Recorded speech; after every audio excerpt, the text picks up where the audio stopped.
रंग लागे बगाल में बजाए रंग लागे बगाल में होली है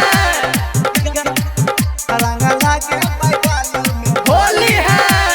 डीजे ओम शंकर परसा हरभिंडा। होली में आई बेरा गजबे पलाना रे भौजी के बहिन हो गेलै सियाना रे भौजी के बहिन होली है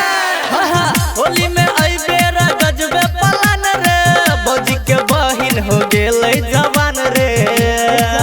भैरा बाजा पकड़बै रे बाइर के आ रंग लगे बगाल में बजाएर के अपन भैया के छोटकी बड़की साइर के रंग लगे बगाल में बजाएर के अपन भैया के छोटकी बड़की साइर के छोटकी बड़की साइड के होली है लागे बगाल में बजाए अपन भैया के छोटकी बड़की साइड अपन भैया के छोटकी बड़की साइड के परसा हरभिंडा। होली है होली के मजा खूबे उठेबे रंग भैरा के पिचकारी सटेबे रे भाई गुस्सा देबे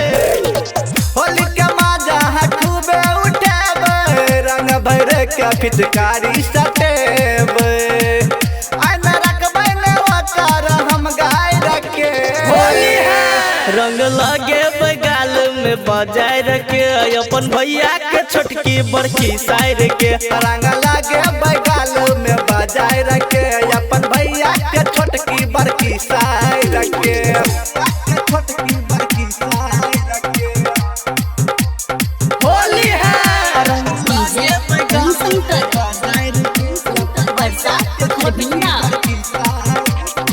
16 बरस के चढ़ल जवानी रंग ज्यादा ढरबै कम रे पानी रे भाई ना देबे रे 16 बरस के चढ़ल जवानी रंग ज्यादा ढरबै कम रे पानी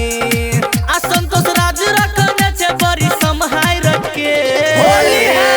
रंग लगे बगाल में बजाए रखे अपन भैया के छोटकी बड़की साइर के रंग लगे बगाल में बजाए रखे अपन भैया के छोटकी बड़की साइर के